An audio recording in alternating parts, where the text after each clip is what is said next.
So hello friends, আজকে আমি প্রিয়াসা দিদির কাছে আবার সাজতে চলেছি কারণ আমার নাচের এক্সাম আছে।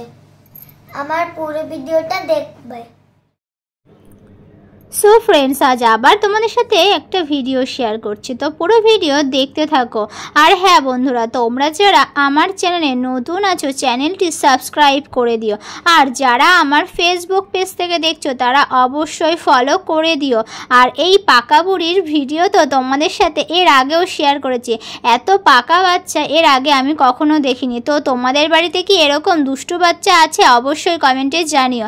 তো ওর আজ ছিল নাচের এক্সাম, তো তার জন্য একটু সাজিয়ে দিচ্ছি একদমই হালকা, যেহেতু গরমকাল আর একদম দিনের বেলাতেই ওর আজ নাচের পরীক্ষাটা পড়েছে, তো যার জন্য একদম লাইট মেকআপ করতে বলেছে, বেশি হেভি না। আর ও যা দুষ্টু, যা ঘামে কি বলবো, মেকআপ একদম গলে গলে পড়বে। তো যাই হোক, ওর যে সমস্ত কিট ছিল সেগুলো দিয়েই আমি ওকে আজকে সাজিয়ে দিলাম।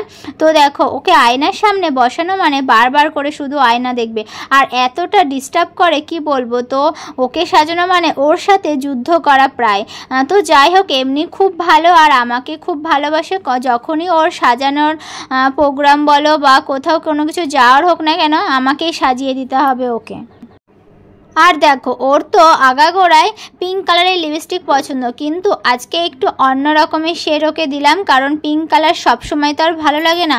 আর বাচ্চাদের একটু পিঙ্ক পিঙ্ক শেডই বেশি ভালো লাগে, যেমন ব্লাশার বলো লিপস্টিক বলো সব কিছুই ওর পিঙ্ক চাই। আর হাইলাইটার তো আছেই, সেটা আর বলতে, ওটা না দিলে নাকি ওর ভালো লাগে না, যে নাকি একটু সোনালি সোনালি হবে গালটা। দেখো, ওর ভিডিও কি বলবো, করতে গেলে আমার পুরো নাজেহাল অবস্থা, আর এডিট করতে গেলে তো আরও বেশি। আর এই যে দেখো, ওর সাজানো প্রায় কমপ্লিট হয়ে গেছে, আর এখন ওর চুলটা বাঁধবো। আর এতটা ছোট চুল কি করে বাঁধবো সেটাই আমি ভেবে পাচ্ছিলাম না।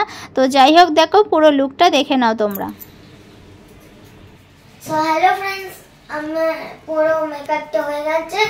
যদি ভালো লাগে কমেন্ট করে দিও আর সাবস্ক্রাইব লাইক করে দিও।